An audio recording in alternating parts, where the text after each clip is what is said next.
Welcome, class. Remember, we left last meeting with the principles of law, and I would like to begin with that just so that you have some review points. We we said that law follows life, and that comes from a Latin axiom, and that is so important. When we say law follows life, that means that it should be life giving.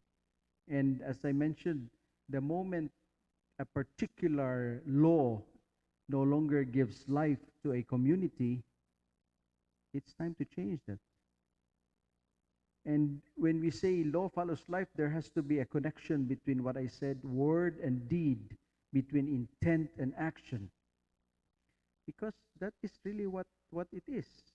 I remember my co-novice before, who is not from the Philippines, and I told him, Peter, what do you remember of your novitiate in the Philippines? And then he told me, well, many good things there, but one thing stood out when we had to go to the market. I felt like going to the market was an experience of real life situation of the people.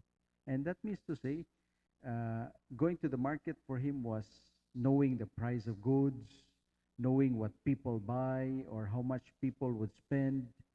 And that's what I mean by life giving. It has to bring us into an experience of the realities of life.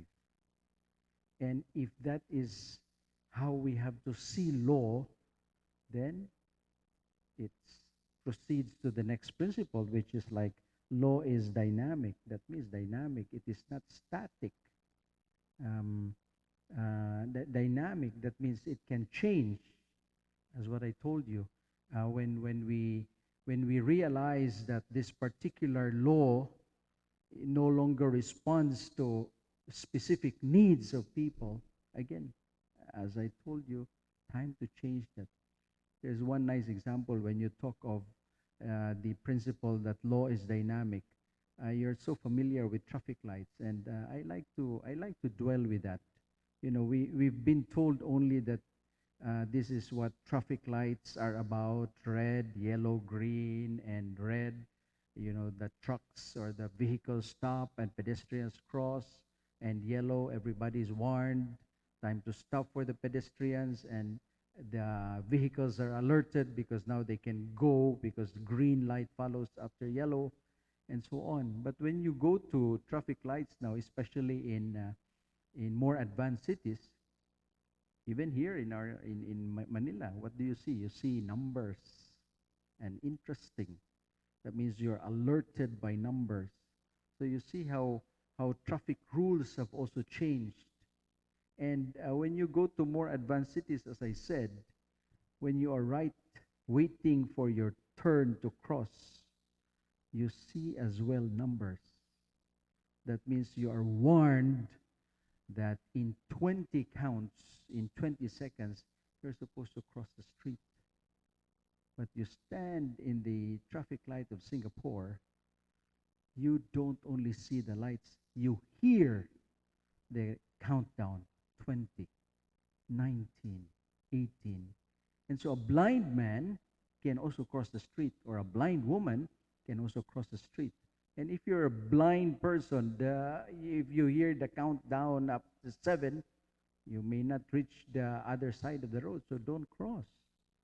So see also how laws develop, how laws evolve, and they are there because they're supposed to respond to specific needs of people. Which brings us to the third principle, and remember that's where I stopped last meeting. The third principle, equally important, is law is for the common good. This is There's an article which I think I cannot. I'm still looking for a possibility where I could buy it and I could send it to you, but I will probably send it to you. This will be your reflection paper for this particular session. Law is for the common good, and the author, uh, Jean Foster, talks about the triunity of the common good. Um, When you say common good, that means it's not individual good. It's not for one person. You don't make a law for one person. You make a law for a particular community, for the common good, for the good of that community. And I place here three things: gift, goal, and way. And a gift, it comes to us. And one particular example of that is the political good. Good that is at the service of the polis. Good is for the well-being of a community. So that is political good. That's the polis, the society. Good at the service of the community, at the service of society. It's good in that sense. And it is only in that sense that you will find that good also for the individual. But first, it has to serve the, the greater good, the good of society. And in the triunity, there is what you call eschatological good. Eschatological good. Eschatology, you know what eschatology is. Uh, you've studied that, or probably you will still study that. But when you talk of eschatology, you're talking about the eschata, the last things, the study of the last things. But in contemporary understanding of eschatology, we are taken to what what is more important, more than just the last things, the four last things, like heaven, hell, but more than that, we're taken to the eschaton, alpha, omega. So eschatological good is is is is that thing that makes us realize there is a good way to go. And this good way to go has a claim into our lives. And law is supposed to be for the common good. Law is to be for the service of that which has claim on our lives, the eschatological good. The slide there continues with the third of the triunity of common good. What is God's? What is God's? Gift, as I mentioned. And then there is goal, as I mentioned. What is God's? And what is God's is there is what you call an orientation to love and service, an orientation to justice. That is the way. And law should be at the service of that. It has to be at the service of justice. That's why the next slide, I made mention there of what is in the letter of Paul to the Romans, chapter 2, verse 11. Apud Deum non est accepto personarum. One who knows Latin very well would easily understand what that is. Like before God, non est acceptio personarum. That means there is no partiality before God. And that's the point there. When you say law is at the service of that common good is to bring us to that realization of the kingdom, at the service of, as an orientation to justice. So having said that, I come back to what we have been underlining from the beginning in the book, Code of Canon Law. So you have exactly what we've been explaining, what code is, what canon is, and what law is. And so there is what you call the spirit of the Code of Canon Law. The spirit of the Code of Canon Law. There is one of the commentaries that we have is letter and spirit. That means you have the letter of the law, and then you have the spirit of the law. And what is that spirit of the law? Your next slide says there, it is hardly enough to remain at the external observance of the law. Keep that in mind. It is hardly enough to remain in the external observance of the law. Sometimes when I come to think of, with due credit to people who come with their good habits. Sometimes one would think like, what if they take off their habit? Uh, am I seeing the real person, or am I already seeing the real person in that habit? So that's why habit is that good habit or bad habit. And that's why the point there is observance of the law. If you can add there, external observance of the law corresponds to the inner dynamism that the Spirit stirs up and inspires every member of an organic community. Stirs up and inspires every member of a religious institute. So they have to correspond. What is external should correspond to what is internal. What is within has to be exercised with, from outside. There is a nice saying there, if you're familiar with The Little Prince, the booklet, The Little Prince. It is only with the heart that one can see rightly what is essential is invisible to the eye. Antoine de Saint-Exupéry. It is only with the heart that one can see rightly. What is essential is, of course, invisible to the eye. There you are again. Observance of the law corresponds to the inner dynamism that the Spirit stirs up and inspires every member of a religious community, or of a community for that matter. There is one good example when you put all these things together, and I like that example: retroactivity of the law. You have that in Canon 9. We have to read what is in Canon 9, retroactivity of the law. When you talk about retroactivity, you will, and if you know what that means, then you will understand very well Canon 9. And Canon 9 says, um, Canon 9 says, laws concern matters of the future. Of course, retroactivity has to do with the past. And so says Canon 9, laws concern matters of the future, not those of the past, unless provision is made in them for the latter by name. So, in general, when you make law, or when you make a law, it concerns that of the future. Um, I give you an example. When I was in Zambia, there was one evening when we were watching. You're familiar with football. We're watching football. That was the final game. I think Brazil and Italy. Anyway, we didn't have a television, so we went to a neighbor to watch television, and we arrived in the house.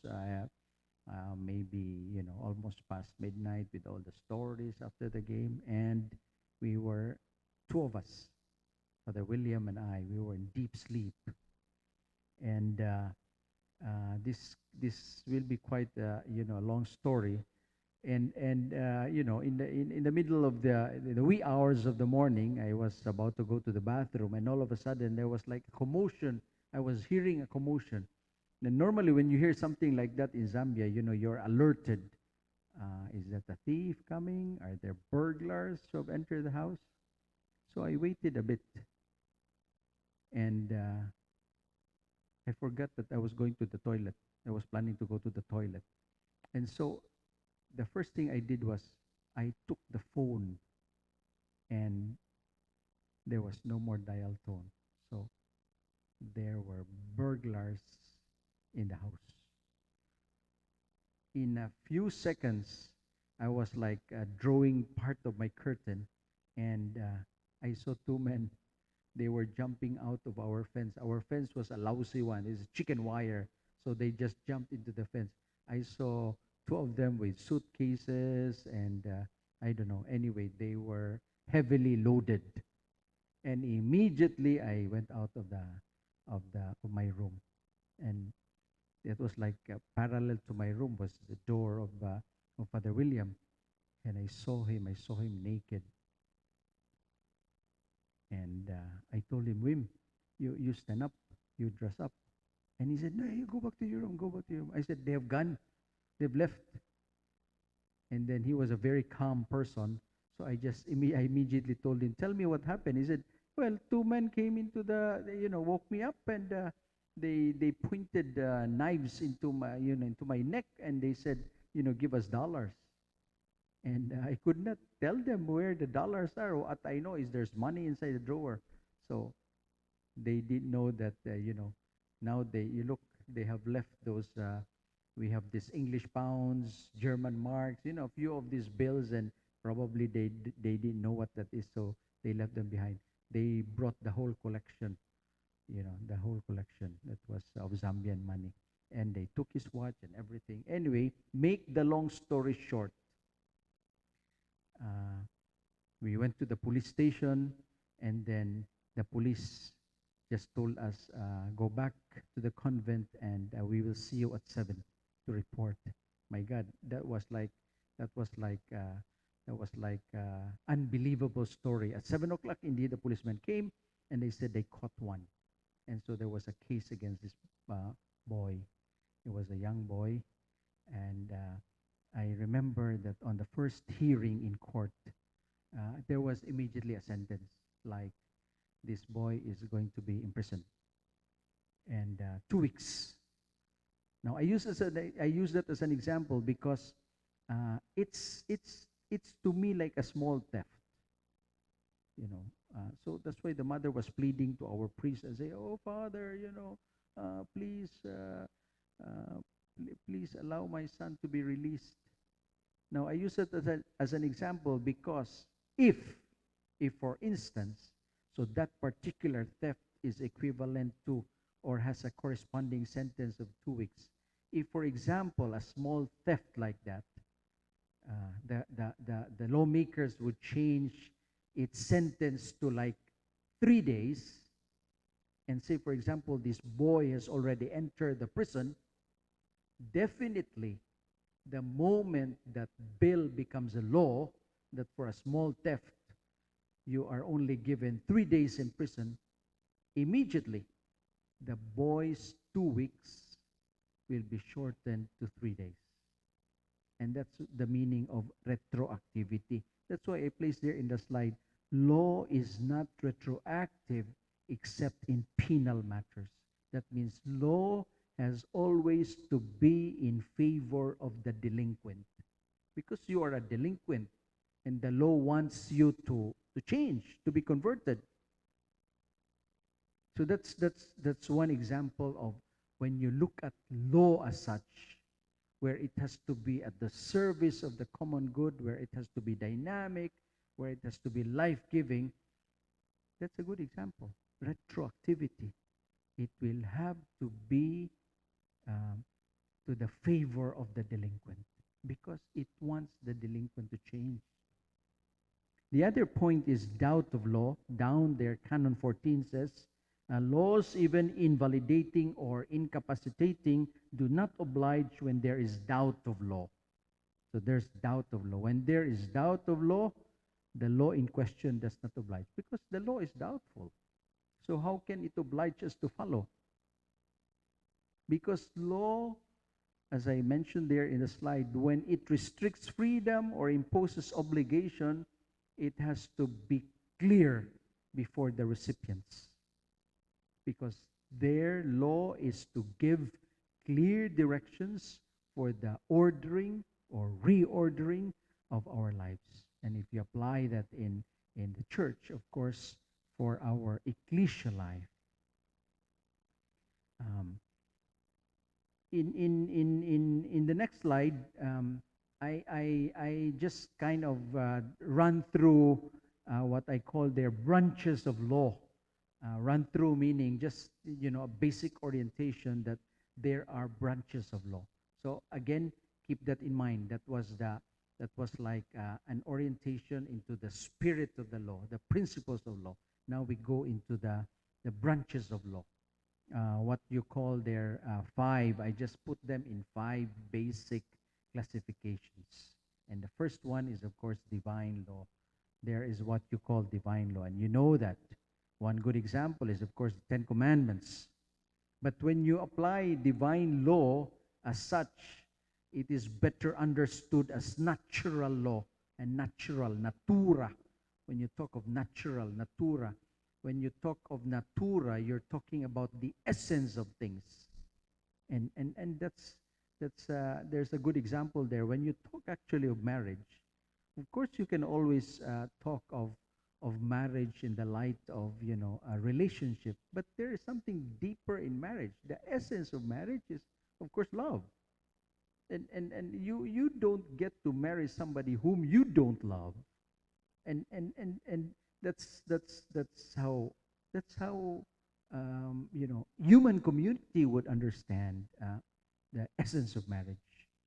So that's natural law. When you talk of the essence of marriage is love, in other words, you can also say that marriage is supposed to be monogamous.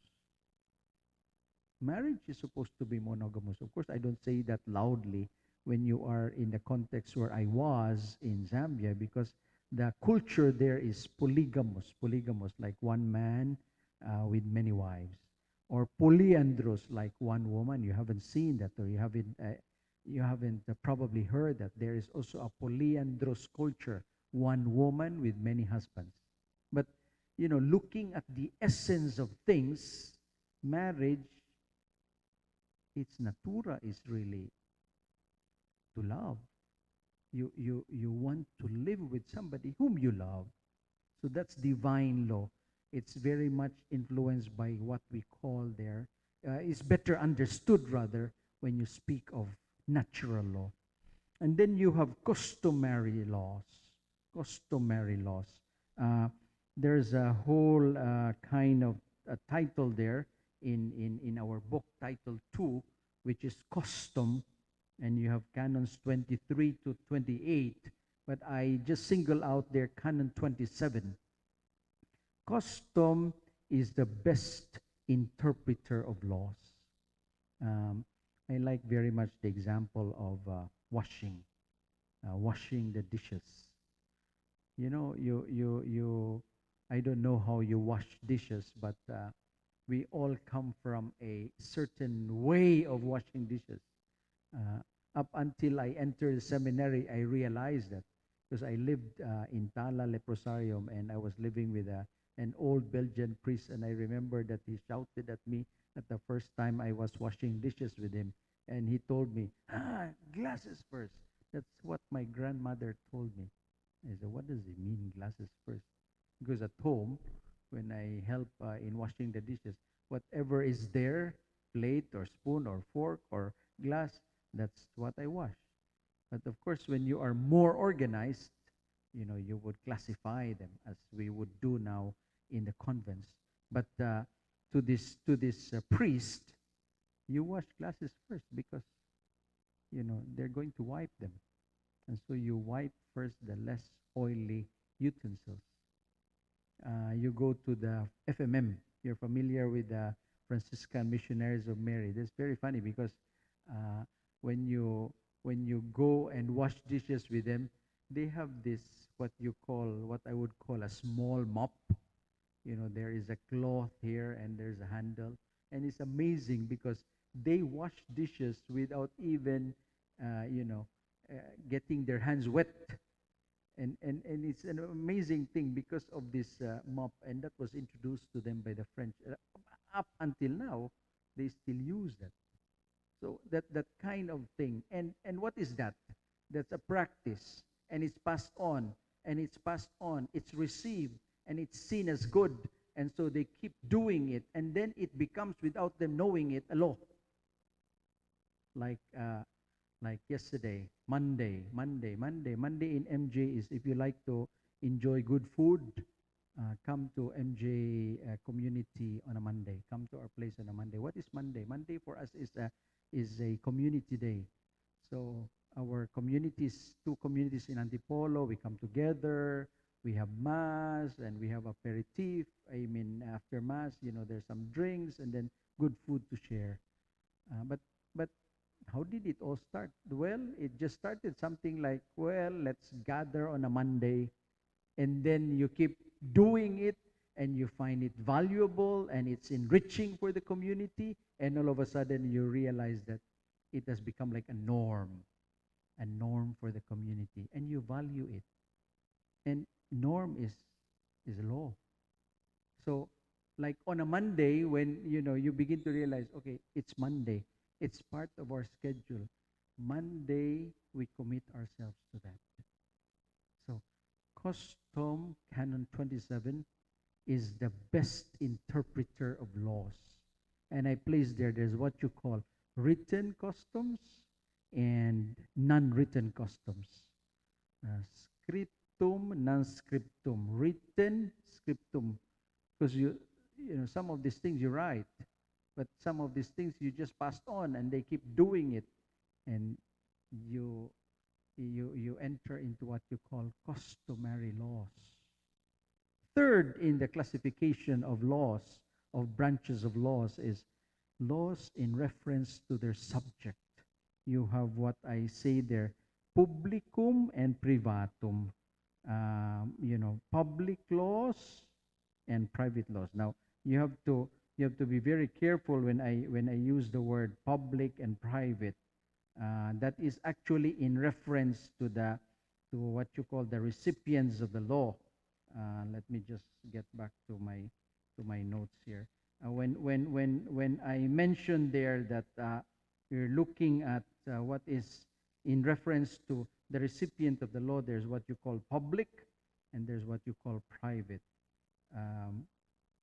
You drive, and then all of a sudden you are in a dead end, and the dead end says no trespassing.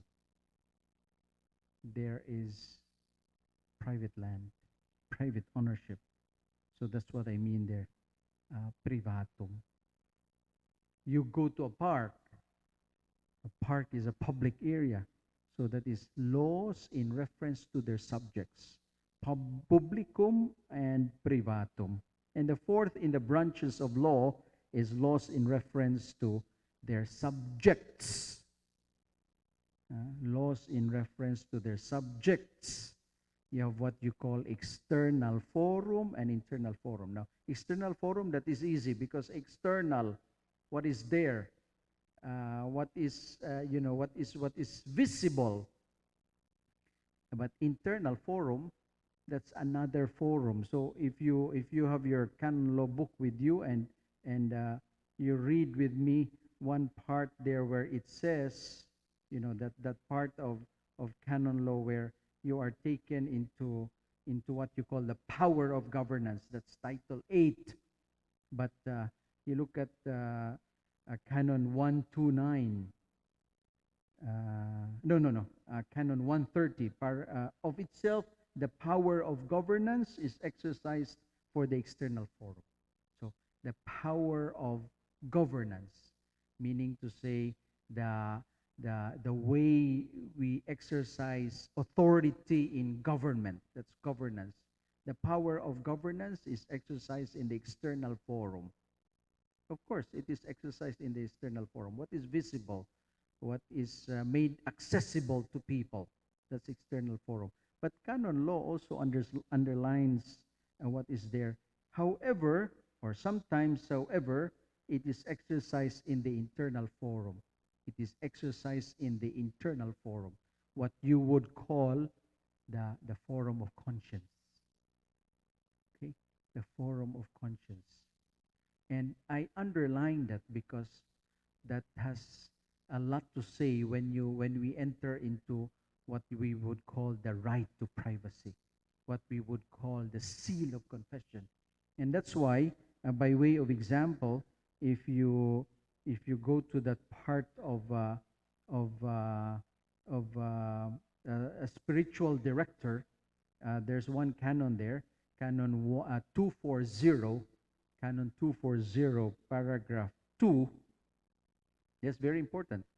In deciding about the admission of students to orders, that means to holy orders, in deciding about the admission of students to orders or their dismissal from the seminary, the vote of the spiritual director and confessor may never be sought.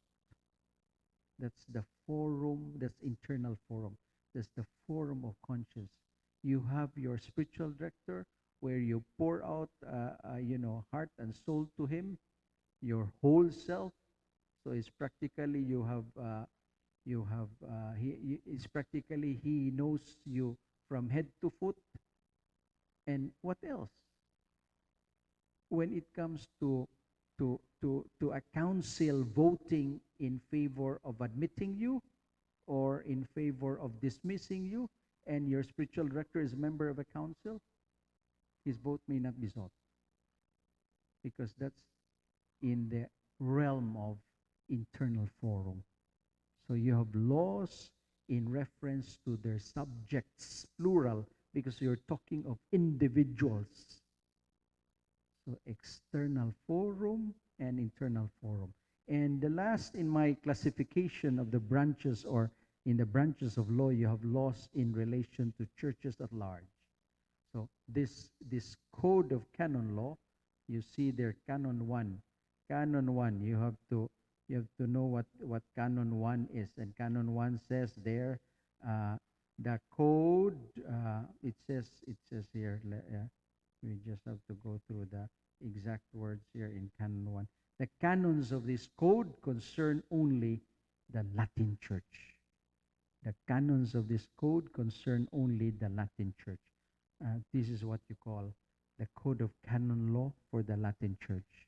Laws in relation to churches at large, there's also what you call the Eastern churches. So they have the CCEO.